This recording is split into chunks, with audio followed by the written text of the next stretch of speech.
thanks for joining the show, man. Thanks for having me. You are a world-renowned musician and fans all over the world. So for you to come here on your Monday and have a beer with us and share your story, My thank pleasure. you for that. Yeah. Yeah. I mean, I sound like a broken record. This is another person that we've had on that I've been listening to for almost 20 years. Yeah.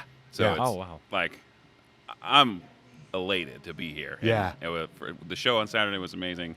I'm so excited I get to sit down and chat with you and Thank you so ask much. Ask some questions that I've always wanted to ask you. You know? We're gonna hit you with the hard ones too, man. So Let's go for it. Let's do it. No, that's been exciting too to see Marshall. Because where I grew up in Ohio and just kind of the music scene that music that my friends and I grew up listening to. A lot of the bands that I'm meeting through this are new to me, and it's exciting and I love what you guys do. But it's a different level for this guy. I cannot believe he stays as calm as he does. He's like, dude, that's Yotam Ben Horin. My watch will tell you what my heart rate is, though, and don't look. Right? Yeah. Like I said, thanks for joining the show. Where did this whole journey begin for you? Not just the music. Like, where did you grow up? Well, that's an interesting question. Yeah.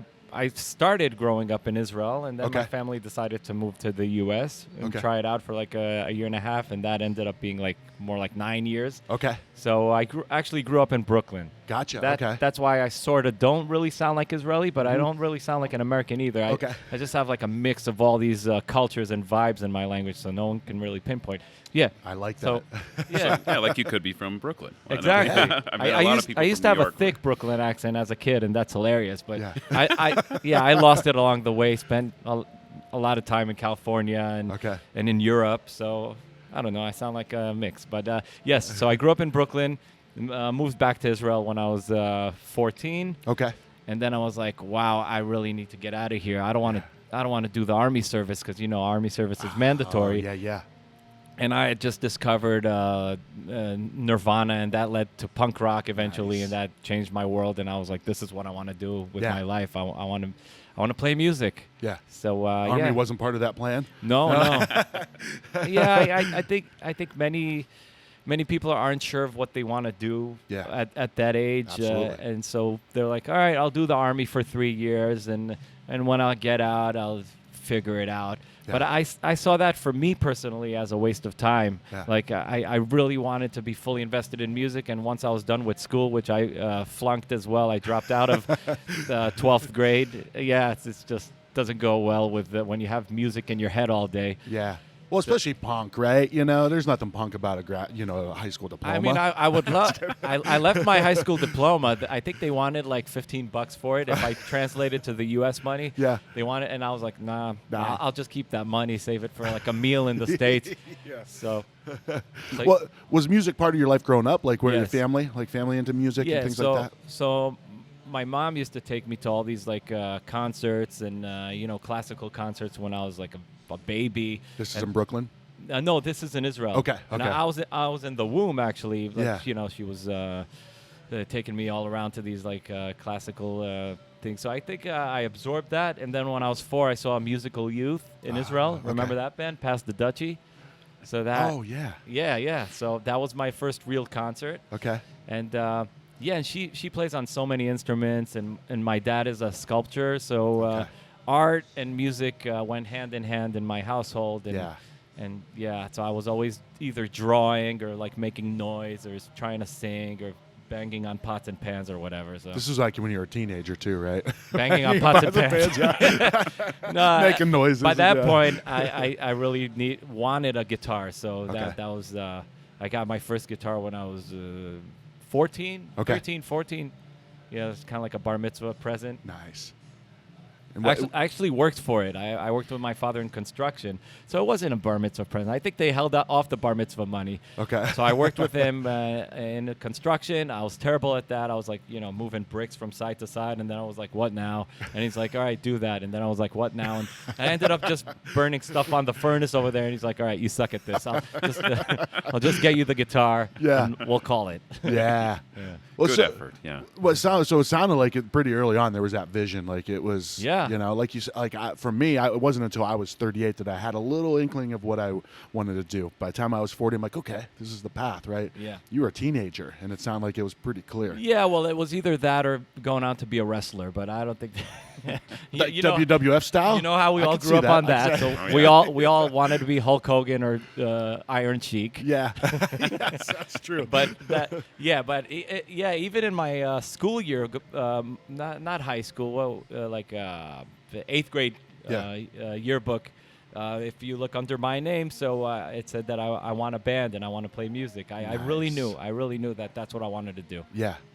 Yeah. And so where do you go with that then? Like as Yeah, how did it start? yeah. Well, I formed my first band like around 14 and a half, 15, and, you know, kind of like figuring stuff out. And I found out about Useless ID because they were already a band. Oh, gotcha. Okay. So I was this little kid that was like, wow, I got to see these guys perform. And I heard all these stories about like California, and one of the guys was there for a while, and he saw Bad Religion. So you know how you are. You're like, oh my God, I got to see. Yeah. So eventually I found myself in their rehearsal, because my band rehearsed before them at the same rehearsal space. So I stayed and listened, and, you know, that was a wow for me. Like Useless ID for us when we were like 14, 15 was like no effects, you know? Okay. Yeah. It was like older kids doing it the right way. Yeah. So like a few years later, they were the bass player left because he had to do Army services, and I was offered the spot, even though I wasn't a bass player, but I bought a bass for the occasion. Yeah. Learned the songs, and I was in for like 2 shows. Yeah. They flew to the States, and they were here in the Bay Area for like 6 or 8 months. And so I couldn't do that. I had the last year of high school, but once they came back, I rejoined, and then I went on tour with them. That was like when I was 18. Okay. So, with yeah. Useless ID. Yeah. As the bass player. As a bass player, because I was looking for people that shared that same vision of just touring the world and going and like you know, doing that thing. I really wanted to do it. Yeah. And they were the right people. Yeah. Yeah. And how was it? Crazy. Yeah. I think like some people get these sort of life lessons in the Army. They say, well, I learned to deal with this through being in the Army. Well, I learned it from being on the road, like sleeping on floors, sometimes not eating during the day, having like $5 in my pocket. The second tour I actually did, I didn't work before the second tour. Big mistake. So I came in with $100, and I ended up lending the drummer $50 for the tour. I don't know how I agreed to that. So I was just like making it by with $50. Yeah. I don't know how. Like just For weeks. For weeks, yeah. But you made Crazy. it. But You're I here. made it. You're here. I'm here. So it's these things that kind of like give you a bigger life lesson Sure. for later on. Like I always refer to those days, and I really appreciate that everything that's happened to me and us, and you know, it still to this day, every time I get somewhere and there's like a bed and like and not a floor. Yeah. So I'm like, I really appreciate it. That's like, it's crazy. It's like, inside. It's in my blood, as Blast would say. Yeah. Well, recently too, I saw you guys were traveling, you're doing your tour, and someone jacked your car. Oh, okay. So at the moment we're not on tour. My wife and I we're trying to relocate at the moment. Gotcha. So everything's up in the air right now. Yeah. But we're making the most of it. So interestingly enough, we bought a car off of Facebook Marketplace. It was kind of sketchy to begin with, but we didn't expect for the price we paid. Yeah. But it was still a decent chunk of money, you know. Like we were bummed to lose that money, but anyway, so we got the car. The meter was way off, like, you know, on the papers it was off, and the person on the papers, it was like some woman's name, and that wasn't the woman, like that wasn't the man that sold us the car. So anyways, it was all sketchy. We did a bit of driving around. We parked the car and we're like, all right, so let's go to Target tomorrow, buy some some stuff and clean, and, you know, go to the DMV and register it under my name. Yeah. And we got to the parking spot in the morning, and we're like, oh my God, the car's gone. God. So I think the guy kind of like he saw he saw it right to just swoop the car with his other pair of keys during the night. But I kind of like, I don't know, of course, we felt bad for the first 5 minutes, but then we were like, you know what, let's try to tackle this the other way. Yeah. Maybe it's like a blessing in disguise, and we'll just open a GoFundMe, Yeah. and people maybe willing to help us. And, by the end of the day, we've reached our goal, and people were kind enough to give us even a bit more. So it was...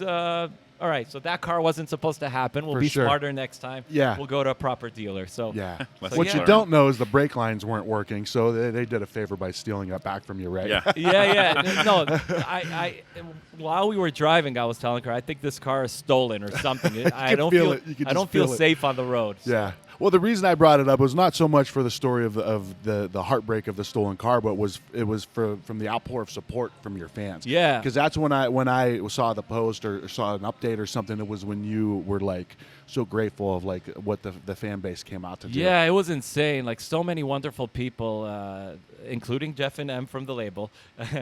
Double Helix Records. Double Helix Records. But outpouring support, and we were just humbled, and I didn't know what to say. Yeah. It really saved us. It really Yeah. got this bad feeling off our heads, and even as I told you, even when it happened, I felt like okay, this is probably supposed to happen because we were planning on driving to Arizona with this car.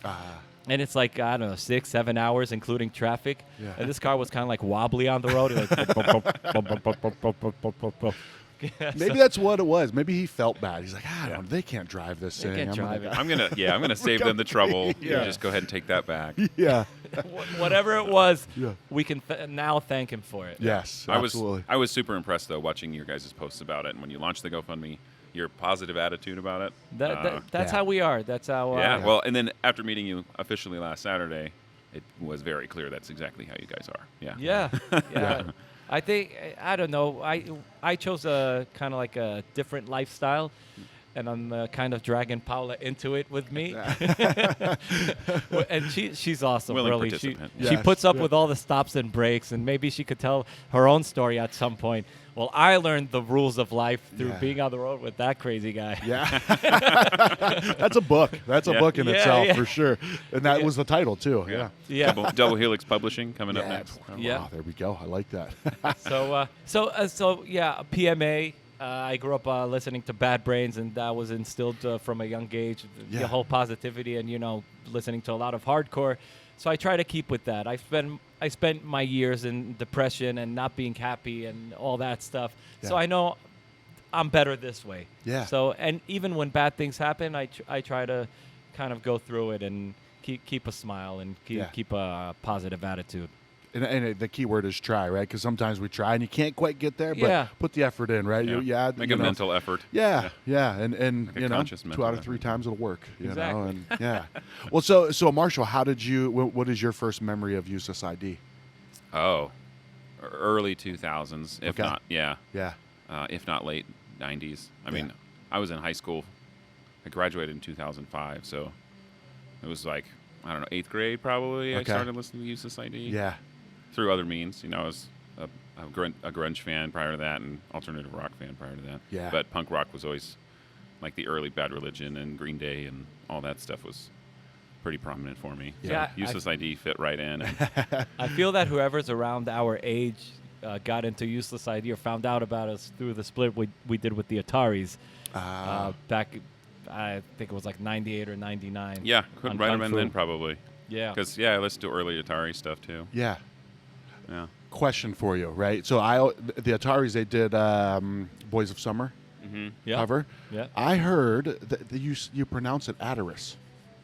I heard somebody on the radio. They said that was something Ataris. I'm like, what? Like it's the Ataris. No, that's one of the common mistakes about. So it is the it's Ataris. The Ataris. Yeah, that's what I've Ataris always or said. Aries. Yeah. Yeah. Also, we've had our share of that usless ID. Usless ID?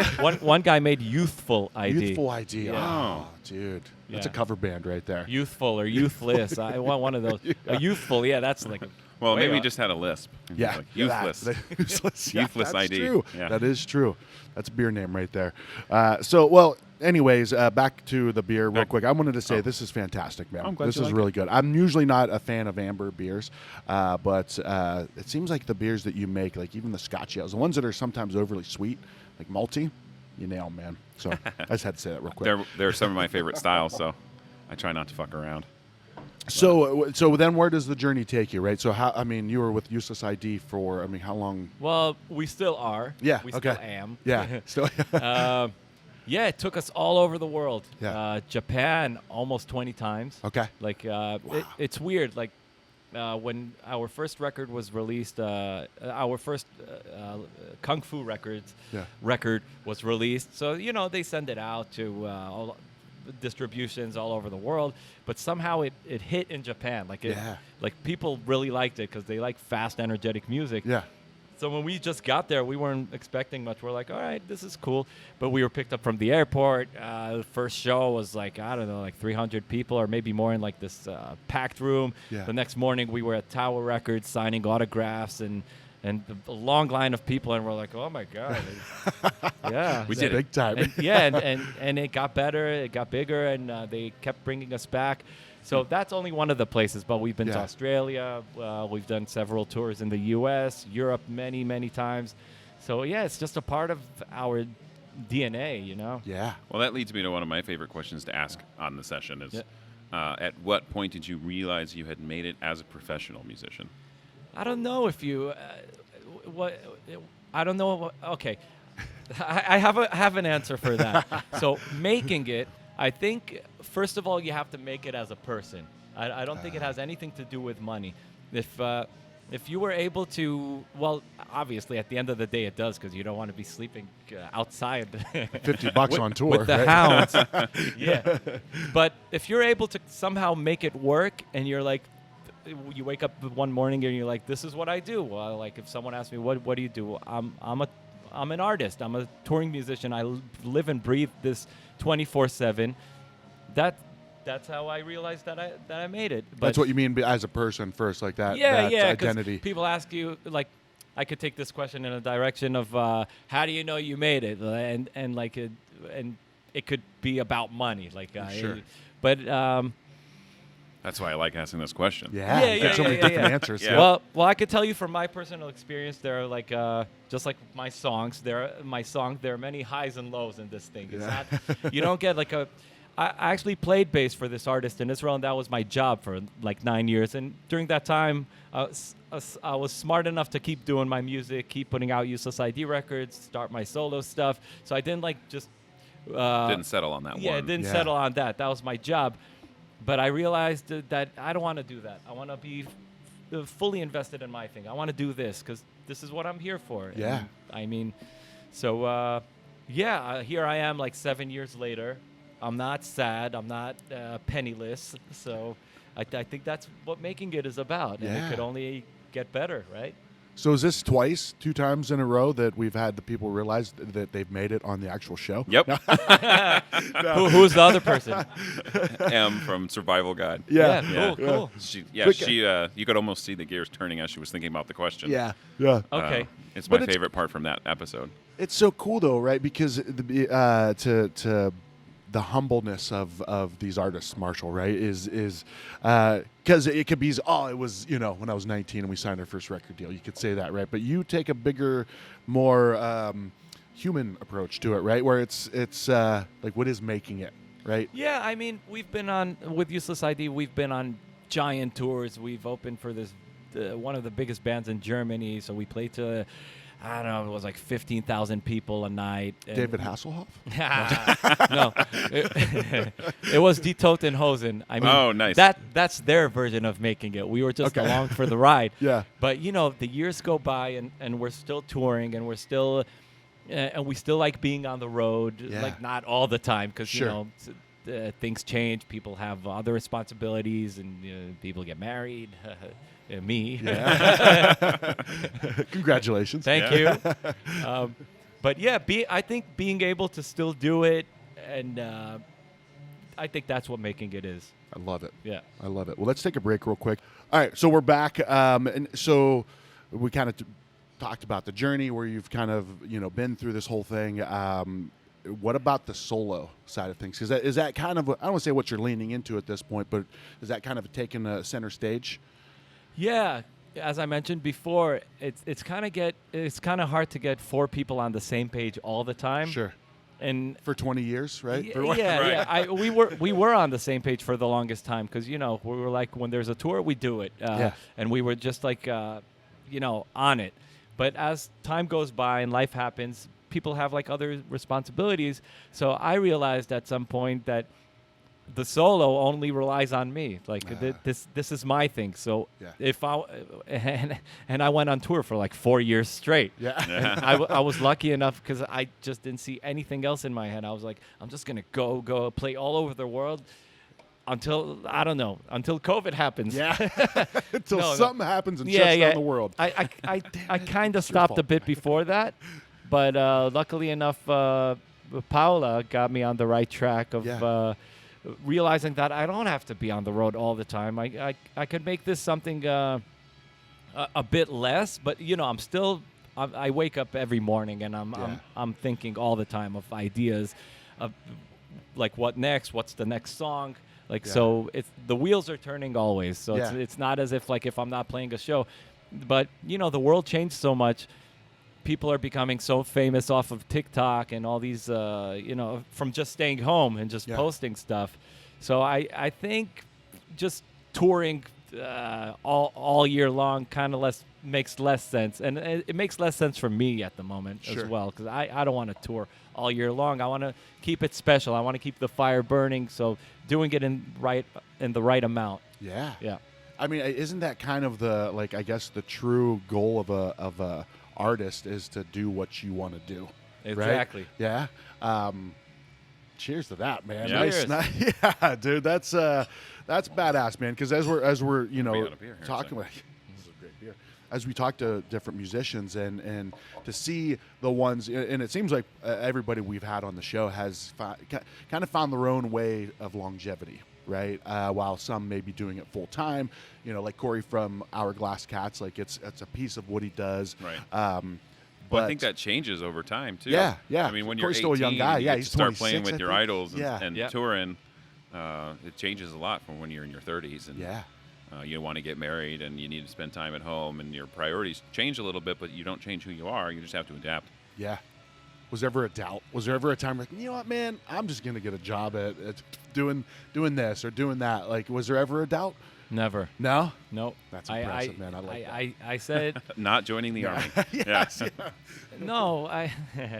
I mean, as I said, I did get a job. Well, it wasn't really a job. I was still offered music. It was still music, and I Yeah. learned a lot from that guy. So, and it influenced a lot of my songwriting, and I learned such a bunch from him, and I'm thankful for it. But I felt like after 9 years, I don't want to be with the next paycheck every month and have him every month send me like the next half a year of shows. So I'm like, all right, so I can't go anywhere during this time, or unless I go for 2 weeks. I wanted to be free from that. It's the golden handcuffs, man. I always said that. We call it the golden trap. The gold. Yeah, exactly. It's no worries. great, Everything's happening. It's working. Yeah. But I don't like to get too comfortable. Yeah. If I'm getting too comfortable, I'm like, something's wrong here. What's the catch? Exactly. Yeah. So the solo side of things, what do you think that has brought to you personally, right? Like, because when you're, like you said, when you're in a band with people, there's all these different inputs, right? Especially successful, right? Everybody is very, very talented at what they do. So there's good input from everybody. When now you've got none of that, and you can just really do what you want to do, right? And to add on to that, where do you want it to go? Yeah. What's the goal with your solo project? Okay, so first to answer your question, just being alone with myself, and because in the beginning I was afraid to go on tour alone and just drive around alone. Sure. Because it meant driving around at night as well. So it gets the mind going. And by yourself, meaning? Yeah, by myself, just me inside a car. So that was the beginning of it, and I discovered certain things about myself. Like I discovered that maybe I didn't realize or I didn't know, and I just don't know if like that alone time just kind of put everything else away, and it's like, okay, what do I really want to do, with no distraction, with not what anyone else tells me what I should do or should be doing, or what we should be doing. Like me, like that was my way of rediscovering myself, because I felt that some way I stopped paying attention to my inner self. Okay. Like, for several years, that was just kind of like going along with it. Yeah. And I'm like, I don't need to go along with where life brought me to. I can kind of like cut it right here. Sure. And start a different path. Yeah. Start like what I think is good for me. So that's what the solo gave me. Now, as far as singing, I found myself singing in so many weird, awkward situations, like this garage in Russia, Right. and it was freezing. Everyone was like, I was with gloves. I was just singing there with a hoodie and a coat, and there was like a furnace that was going out, and people were like, with their hand. So not a bar, just a garage? No, a garage, like in the middle of nowhere. And this woman came up to me after the show, and she was in tears, and she's like, "Thank you so much. Your music saved my life." And it's like, these experiences that you're like, where the hell has life brought me now with this new idea? So then, after doing that for a while, I show up at the studio at the Blasting Room with Bill Stevenson, and I start singing the next Useless ID record, and he's like, "Dude, what happened to your voice?" It's like, I knew you were a great singer, but you're just insane now. So I think I learned a lot about my voice, a lot about how to use my voice and be more dynamic with my voice. Let's put that. Because in Useless ID, I'm like, most of the time I'm just belting it and like singing really high or screaming. Yeah. And now it brought like another added element. So Interesting. That's really cool, right? Because you're like you said, uncomfortable. Literally a garage in Russia, right? but you seem like a guy who doesn't seem to care if you get outside your comfort zone. Right? Yeah, I love it. But not only the choice to get outside your comfort zone, but then to execute like a physical muscle. Like you're working out, dude. Like you're making it's because some places won't have a PA system, so you're just screaming. It's funny. The first solo show I did it was at some bar in New York. So I showed up with all these effects, like a looper, a delay, a reverb, and like this whole planned out set with like certain different keys for different songs. And I'm like, "Oh, hello, where am I playing today?" And they're just pointing up and to this, what do you call it? Like a balcony, like this small balcony with nothing, no microphone. No you're looping machine. You're gonna be standing up there. And then I'm like, okay. And then this guy goes, like blues man and this woman, they were singing for like 30 minutes, and they just killed it. And like I'm like, all right. So then I went and I just switched keys of songs, and just me and an acoustic guitar screaming from a balcony. Yeah. So. And how did it go? Was it well received? It was great. Yeah. And then that same blues man, when I finished my set, I was like, he's like, "Hey man, that was great." And so he kind of like gave me that. He reaffirmed. Little, yeah. A little attaboy. Well, go ahead. No, go ahead. Yeah, and to answer your question, where's it going? Well, we just put out the record now with Double Helix Records. Heck yeah. Young Forever. And I have a bunch of song ideas like for a possible next, but I want to kind of let this album be. Okay. Because I feel like I put so much into it, and like after COVID, and like it was like 3 years of several like songwriting, or 3-4 years of different songwriting times in my life that made this album. So I kind of like wanna let it be and see where we go with it. So there's some possible shows on the way in the States. Yeah, I hope so. Yeah. In Phoenix. Also in January, I think. Yeah. Yeah. So, quick question. So you talk about, dang, I feel like every episode there's a thought that just escapes me. And then when I just think I grab the rope, it's that gone. normally happens to me. So I'm glad it happened I've got to you. one. Okay, good. Because he just mentioned like all the songwriting that went into Young Forever. Yeah. What does your songwriting process look like? I mean, oh wow. What is? And I try to give a little more information on that, just based off of previous shows. Like it generally comes down to like music or melody or lyrics first, and where do the ideas come from, and what's your process for putting like a finished product together? Well, at this point, after writing songs for over 25 years, so I've tried everything. I've tried. I normally go to music and melody first. I may just hum something to myself. Here's an example. Like a month ago, I went swimming because that's what you do in Philly. you go in October. Like, right? Yeah, well, it's an indoor pool. I was going to say they probably have indoor water parks and stuff. That's true. When I'm swimming, so here's a good example. So if you're swimming or if you're jogging, I love running as well because it's always good to be doing something with your body, and the mind just starts thinking about other things. Then, I've heard that people walk or. Walk or run or I would say lifting weights, which I do as well. But rowing. Somebody told me rowing once. Yeah, so but I feel like whatever puts you to the limit where your mind has to just focus, like your body's being so stressed. Yeah. That like you just or it has nothing else to do. Like running is so boring to me. Until it hurts, right? And then you got to focus. Yeah. So when I'm running or swimming, I get ideas, but. A month and a half ago, I was swimming, and then I got this idea for a song title, and I just started humming it while doing the laps, and I remembered it until I got home because I was without the phone, and I turned that into a song. So nice. I had the chorus, so I sat with the guitar, found the chords, and then one day, just like the verse idea came to me, and I liked the way it went. So. But I've tried lyrics first. I've jotted something down on a notepad and then put music to that. So, I tried all of them. But I think the best songs come when it's unexpected. Sure. And they take a matter of minutes to kind of like complete the first draft of. It is. Yeah. The ones I've mulled over for months or a long time are the ones normally that are not as good as. Okay. Almost like the sign is like if you can put it together pretty quickly. Like, or just the first initial idea. Like all the songs on Young Forever, I think, were written in a matter of like minutes, maybe 10 minutes. Yeah. There's one song on that album called Boy with Glasses where I read a post about a friend that was with me in high school. And I was just looking through his Facebook page, and I was like, I wonder what happened with that guy. I haven't seen him for like a zillion years.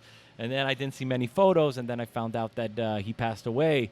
So that sent me straight to the notepad and to the guitar, and like in 10 minutes, I had most of that song. Wow. Yeah. What song is that? A Boy with Glasses.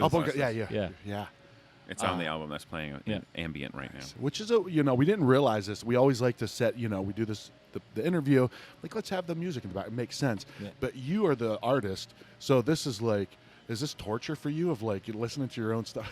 Right? I'm like critiquing it, right, and thinking so I'm hearing a bit of it in the earphones. Okay, so I'm trying to like disconnect myself from that and be present with the questions. Well, I guess that's what I was going to ask you earlier. Is like when you say with this current solo album, you want to just kind of put it out there, right? Yeah. And that's a big thing for artists is to put it out into the world, right? Like so, some people put it out into the world and they're like biting their nails, like, how many likes am I going to get? How many this? What are their sales going to be? For you, when you put it out into the world, what does that mean for you? That's what I tell other people when they ask me about it. Like, what if this doesn't whatever? Or like sometimes my father calls me up, so he's like, "How's it going? What's going on with the album?" And I'm like, "I don't know what's going on with the album. I mean, we put it out there. It's happening. Yeah. It's great that we put it out there. Everything else is a bonus, Sure. Yeah. If you go without expectations, you'll be fairly surprised. And I went in without expectations. I was just so happy and lucky to meet Jeff and Em from Double Helix. Yeah. They seemed like wonderful people. They were totally into the album, and I'm like, these are the people that I want to release the music with. Yeah. And I didn't think we were going to become friends. I didn't think we were going to play with their kids and feel like family all of a sudden. Having beer on a Monday morning and yeah, that too.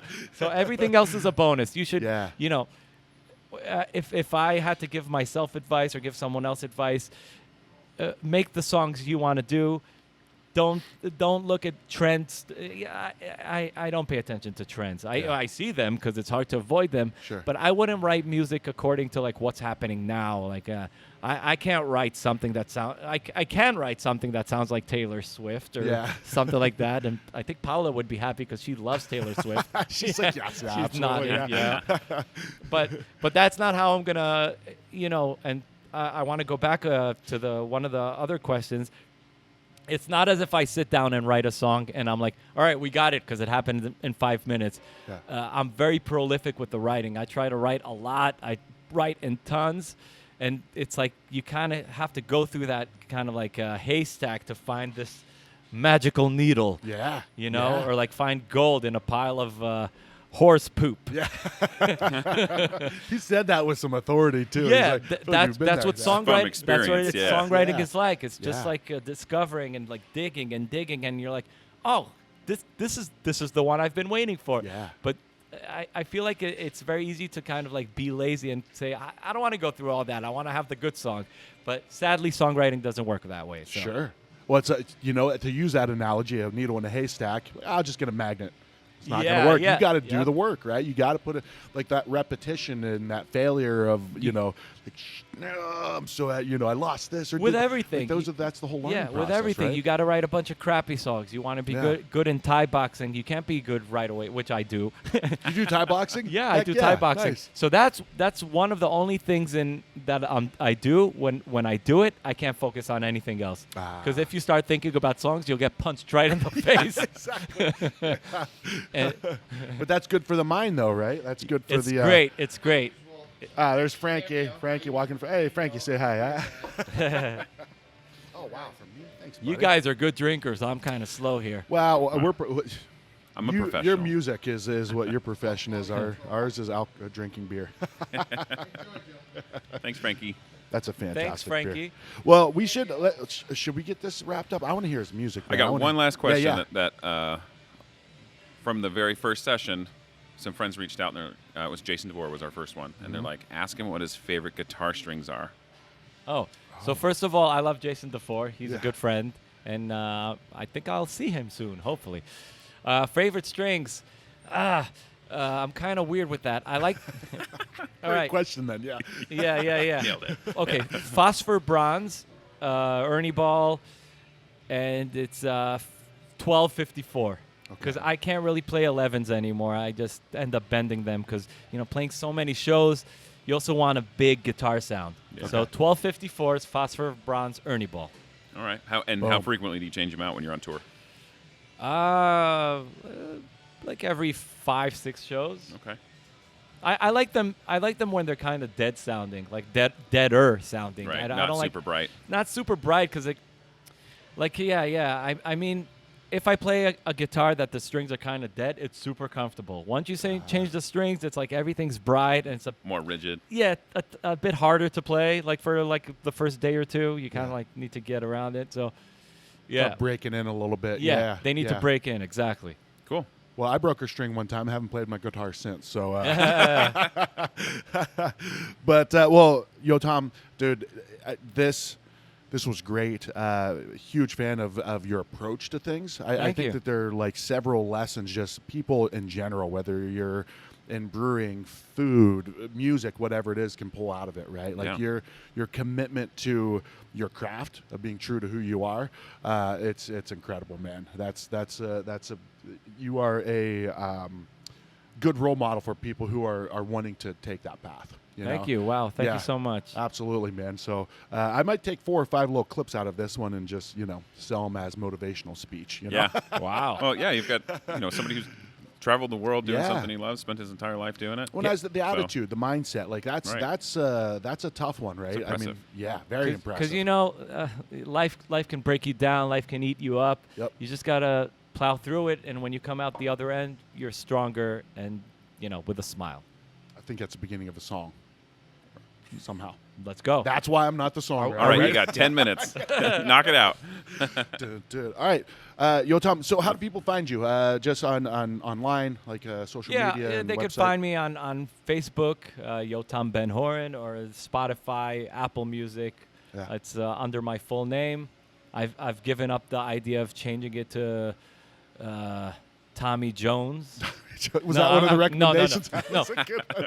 But my name growing up was Tommy, so I'm like, all right, this will go better with the American audience. I don't know. If I do another style of music, maybe I'll go on. But for now, it's Yotam Ben Horin.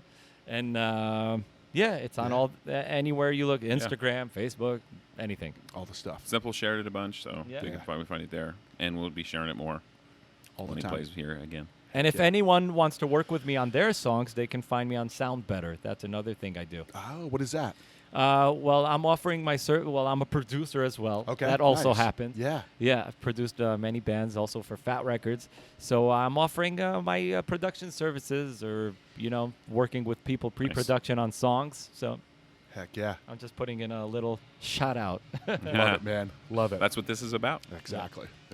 All right, well, music. Let's get some music going. All right, man. Let's do it.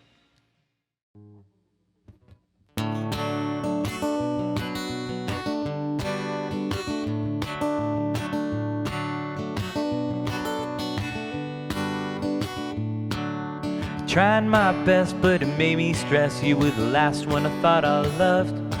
From the moment we met, clear vision hit that you fit me like a glove. Had it planned out like an architect, how we'd move away, and so we'll spend 3 whole years, and I got no tears, and all I think about is you.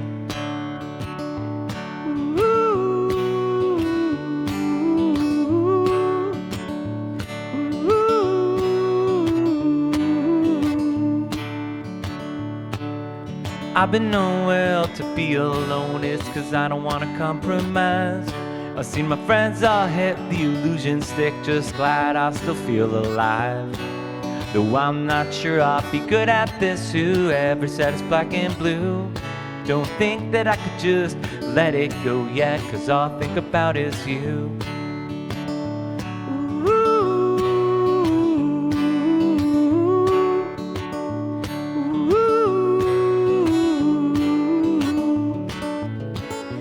All I know is I'm still caught up in a maze. I don't do well with commitment or the adolescent phase. Don't want to change it, but there's nothing I can do. I still got these bones and flesh from home, and all I think about is you. I still got these bones and flesh from home, and all I think about is you.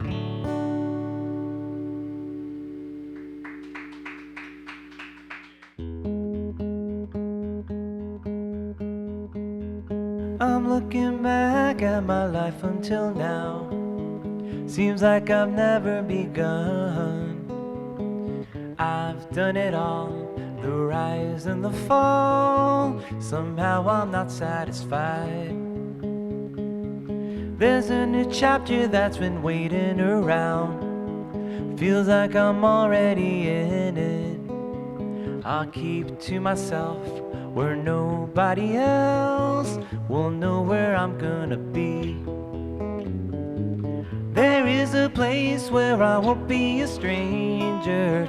I gotta go right now. Nothing to do would happen to you. I know that I wanna go back. I never really found my place in this world. I'm like a traveling circus, lost in a zoo. Some people are cruel, I know I won't be like them. There is a place where I won't be a stranger. I gotta go right now. Nothing to do would happen to you. I know that I wanna go back. I know that I wanna go back to the start.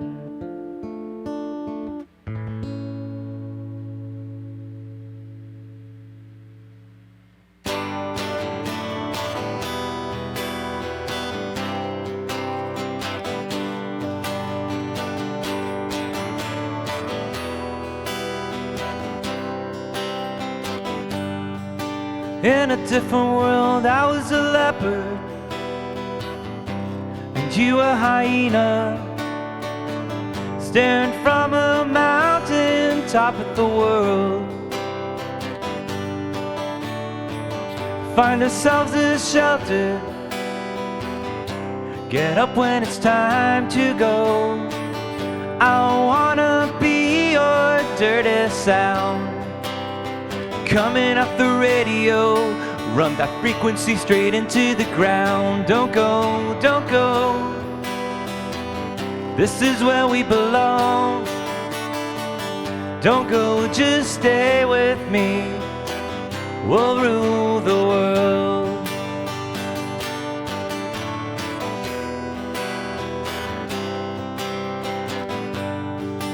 In a different life, we could be lovers, away from the others. Two wild cats on the prowl and all alone. You could be a jaguar or some kind of movie star. I wanna be your Johnny Marr, coming off the radio, playing the electric guitar. Don't go, don't go.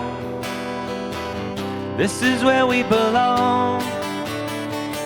Don't go, just stay with me. We'll rule the world. And it's safe to breathe on a brave new planet. And we'll never leave. This world is yours and mine. In a different life you were a leopard and I was young. No one in this world could tell us who to be. We can make our own history. Together we can set ourselves free. Don't go, don't go. This is where we belong. Don't go, just stay with me. We'll rule the world. Don't go, don't go.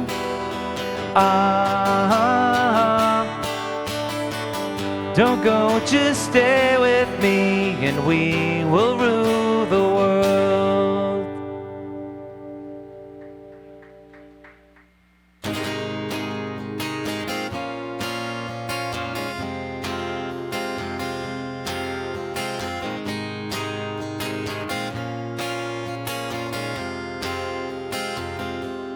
Live in the now, live in the day, live in the summer.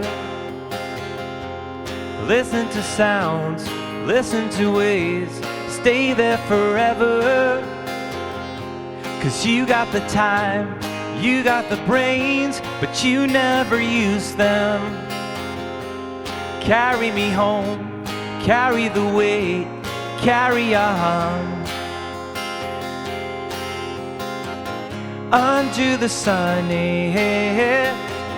under the sun. Unto the sun, unto the sun. Ooh.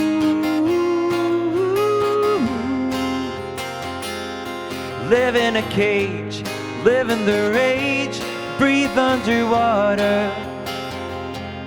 Live on the beach, live in the sand, sleep without shelter. 'Cause you won the prize. You are alive, you have protection. Married to the mother of your child, but there's no affection. Under the sun, under the sun. Under the sun, under the sun. Under the sun, under the sun. Under the sun, under the sun. So get it on, on.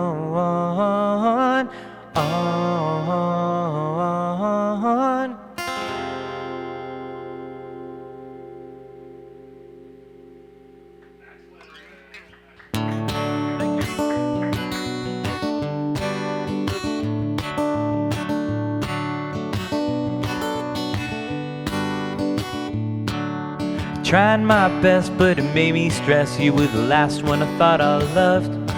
From the moment we met, clear vision hit that you fit me like a glove.